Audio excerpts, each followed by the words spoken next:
So let's talk about this purple revolution, okay?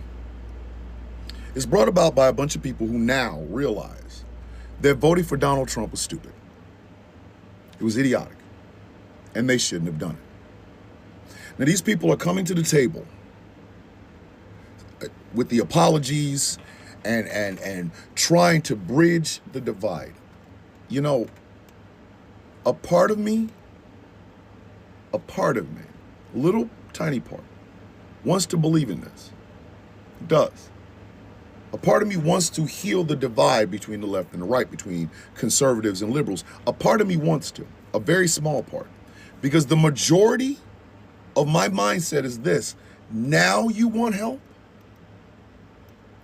Now, right now,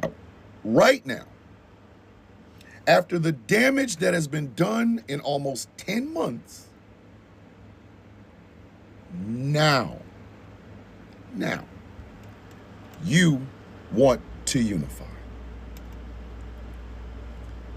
I have a huge issue with this. This is part of that sweeping under the rug shit I was talking about last night. Let me help y'all understand something. We still got to talk about why we're here in the first fucking place before we start talking about how to heal the divide. If you get shanked, if somebody stabs the shit out of you, knife in, blood all out, you can take the knife out. You can even suture up the wound or have surgery to fix whatever was there. But we still got to talk about the stabbing. It's no good for the person that stabbed us to come to the table and say, hey, can we heal? No.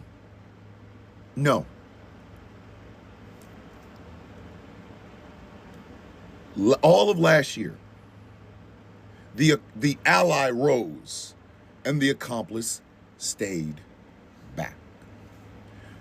Allies thought it was a really good time to start acting like they ain't had no motherfucking sense. And the accomplices, no matter how great they were, could not overpower that mindset. They couldn't do it. Could not do it. And now, after the damage has been done, some of those allies and some of those people who voted against the allies because they thought it was just a superficial thing, now they want to try to fix shit, try to bridge it. Bridge it to go where? We are bridging it to go where? Where are we going? You see, as I said last night, this was a layup. This was the easiest thing to do. The easiest. Had you used common sense, your functioning eyes and functioning ears, and Google, we wouldn't be in this place right now. We wouldn't.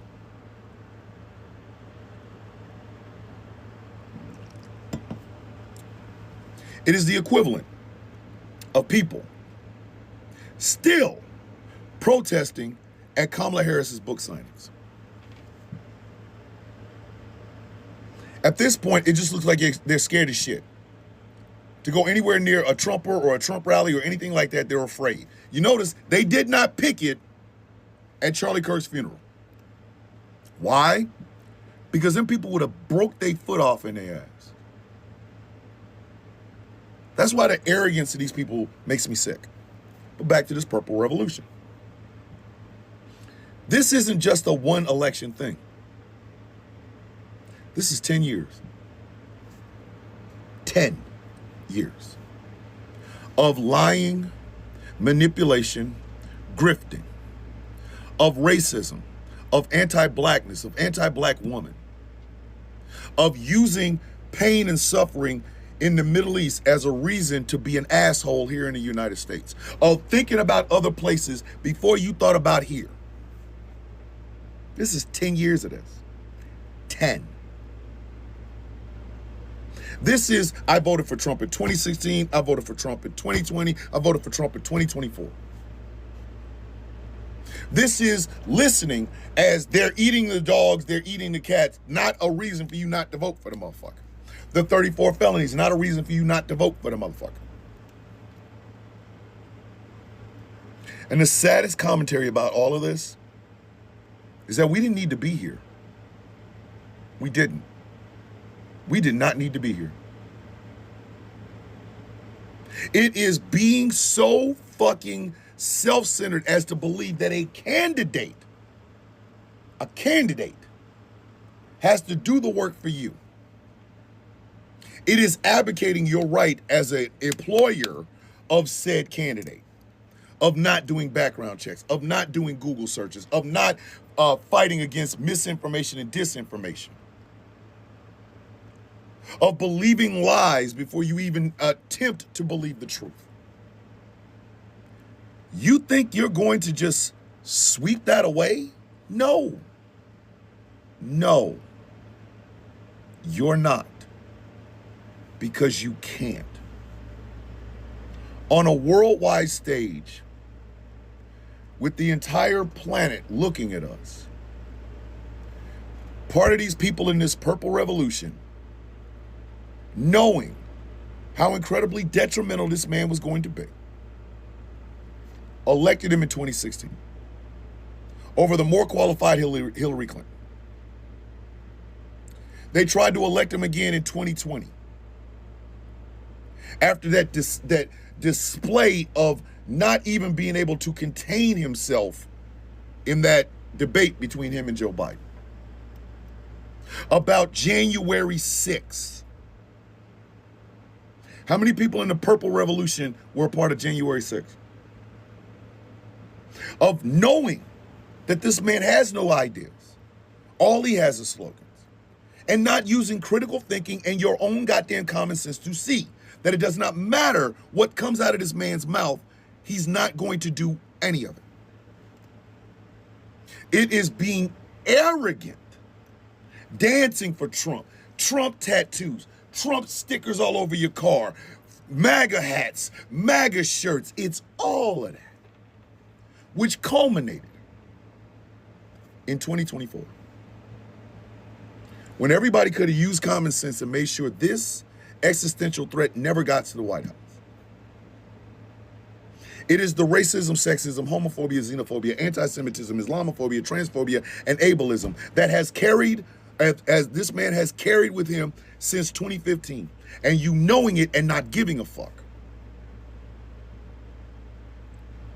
And now, wanting to bridge the divide only because what you voted for has now affected you. You didn't give a fuck when it was affecting other people. You didn't give a fuck when it was affecting other marginalized people, disabled people, veterans, elderly. You didn't give a fuck. You only started caring when it hit you. And now you want to bridge the divide. No. No. Because you cannot be trusted. You can't. If you had your eyes on other places in the world rather than America, we can't trust you. We don't trust you. If you thought tariffs was going to make your life better, we don't trust you. If you made excuse after excuse after excuse after excuse after excuse for the shitty, fucked up behavior of this 79-year-old man, we don't trust you. There can be no purple revolution until we have a red versus blue conversation and some red accountability. Allies need to be brought up front, shown for what they are, and discarded. Accomplices need to use their goddamn voice, their platforms, and any part of their life to fucking fix this. And as far as all of you MAGA supporters who are now regretting what you did, your apology is hollow. Sitting at the table with you is disrespectful. You need to own this, every aspect of it, or there can be no reconciliation whatsoever. I literally want you to understand, we don't trust you. We know that you are attracted to shiny shit and you will stab us in the back again. No. People on the right have the nerve to come on this app talking about a purple revolution.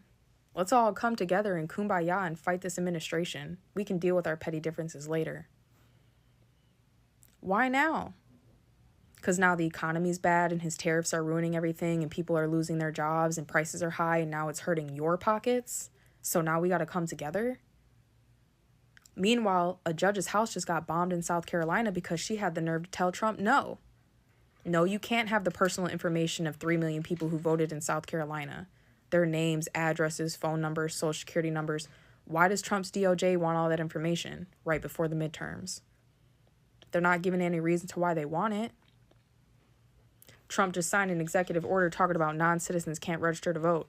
Non-citizens already can't register to vote. That's not a thing in South Carolina. So what does he want to do with all that information? Since he's compiling a list, why doesn't he compile a list of all the gun owners in this country and make sure that they're allowed to legally carry? Why don't we do that? No, we're not going to do that. So this judge told him no. And then she got a bunch of death threats and her house got bombed. And it's crickets on the right. We had all this smoke for Charlie Kirk, a racist who said the civil rights movement was a mistake and that black women don't have brain processing power. There were teachers handing out worksheets talking about the life of Charlie Kirk to their students. But we're supposed to come together. People are getting kidnapped off the street because they're not white. Getting thrown into detention centers. Going missing in the system. ICE is pulling kids out of apartment complex naked in the middle of the night out of their beds, zip tying them. But now you want to come together. How are we supposed to come together with people like that? So Mr. Purple Revolution, fresh out of MAGA, not MAGA, but still MAGA himself, got on the internet to say that he doesn't want to talk about policy because policy is divisive, while wearing a 1776 emblem on his chest. Yeah, let's talk about that for a second. Because this here is exactly why we don't trust you, sir. The year 1776 is literally the birth year of America's policy. 1776 was not the year of freedom for all.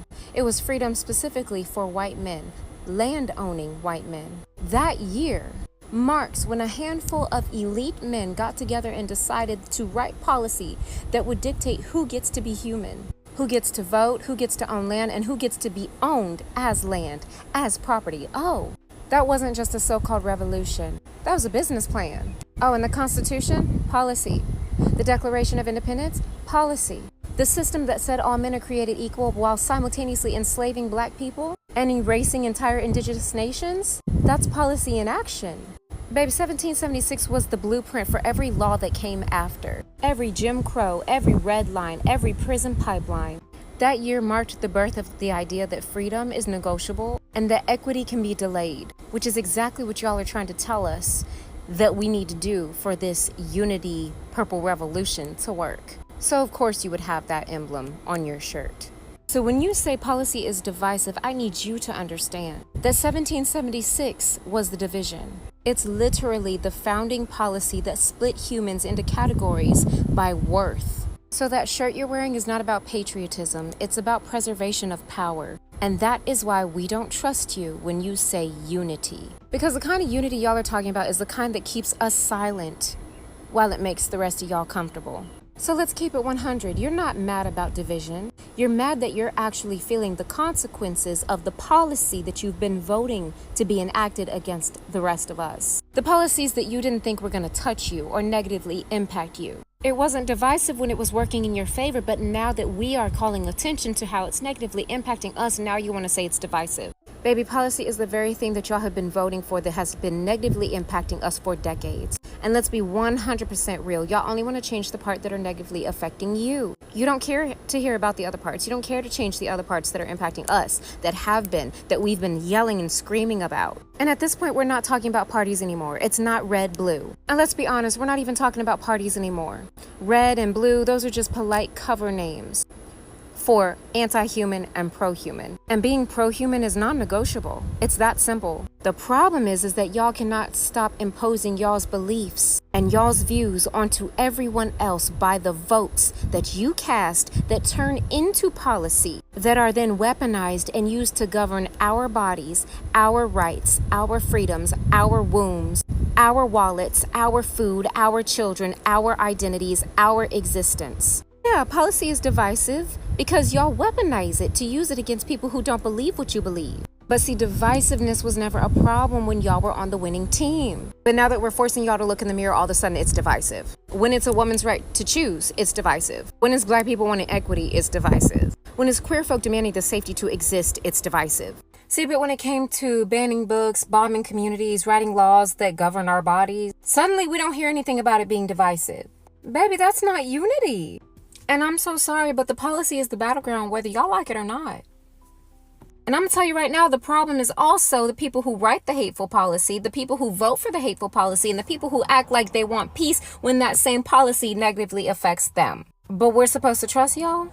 So this purple revolution is talking about unity, fighting each other, and focus on the big problem. Problems like corruption, problems like poverty.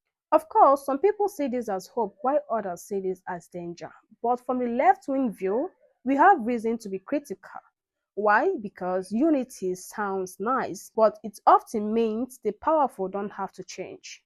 Okay guys, we will watch some videos on this purple revolution, and when we come back, we'll talk more about it.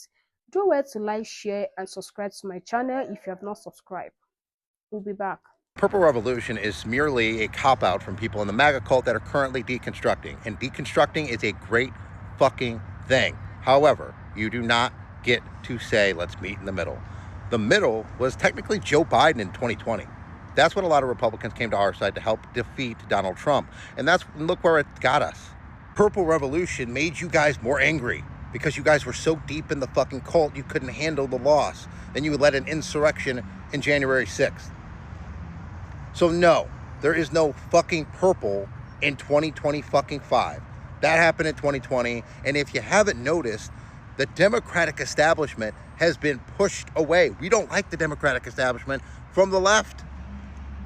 We don't want the Democratic establishment because the Democratic establishment is your purple.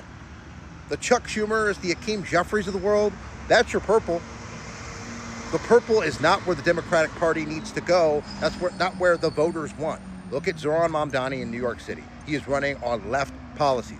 Policies that people actually like, policies that will actually make an impact.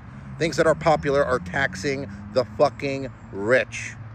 That is a very popular policy. So is women's bodily autonomy. That's a popular fucking policy as well. So when we talk about, or you guys talk about this purple and this coming together, there are some very, very hard conversations that you all need to start having while you deconstruct, which is great, before there is ever a talk of uniting with you guys. There needs to be accountability. There needs to be the fact that you need to be loud as you were about the MAGA while you're in the cult, about being just as loud, getting out of it, and supporting left-leaning policies. And when I talk about having tough conversations, I'm not even talking about me. You don't have to have the toughest conversation with people like me. You need to have the toughest conversations with women. You need to have the toughest conversations with immigrants. You need to have tough conversations with undocumented immigrants. You need to have tough conversations with Black Americans. You need to have the tough conversations with people that you have done direct fucking harm to. That's it. Until you guys start having those conversations and actually understanding the harm that you've caused bringing fascism to America in 2025, there's no unity with you guys. I welcome the conversation. If you want to get in my inbox and my DMs and start having some discussions like that, great. But there is no fucking purple. No fucking purple. Hey guys, it's Leash. Listen. So the purple revolution has, or is coming to a screeching halt, or has come to a screeching halt. Either way, I made a video about this a few days ago. And I knew this wasn't going to be a thing. I knew it was going to easily fizzle out because, like I was saying in that video, for you to come straight from MAGA world and like, oh yes, let's come together, let's, fight the bad guys, and let's, win this democracy back or whatever. Like that takes a while. That really takes some time for you to deconstruct from a certain situation. I mean, because MAGA's a cult, right? And like with any cult, like you need to take time to deprogram and heal, and that just doesn't happen like overnight, right? Because there are beliefs and things that have been instilled in you that are kind of a part of who you are. Like that's like your identity. So to say that you go from 0 to 1,000 or 1,000 to 0, however you want to look at that, and just hold it 10 toes down, you got to question that kind of stuff. You know what I'm saying? Like I said, it takes time. And this is not something to like bash these people, make them feel bad or whatever, but guys, come on. Oh, dude, the Purple Revolution guy gave it a good solid week. Damn, a week. Imagine being black and dealing with the shit that we deal with on a daily basis. Like, you get a few critiques and you're ready to run for the hills. That's not a revolutionary leader. That's just someone who is pissed because they're not getting their way. You know what I'm saying? Let me know what you think in the comments. Okay guys, welcome back to the channel. Yes, we need to build alliances. Yes, we want people to stop being divided by lies and fear, but true solidarity means we start with justice. We start by lifting up those who are suffering under system of power. Because if we just mix red and blue without changing who holds the power, nothing really changed. Anyway, thanks for watching. Drop your thoughts in the comments. What do you think purple means? Let's keep pushing for justice.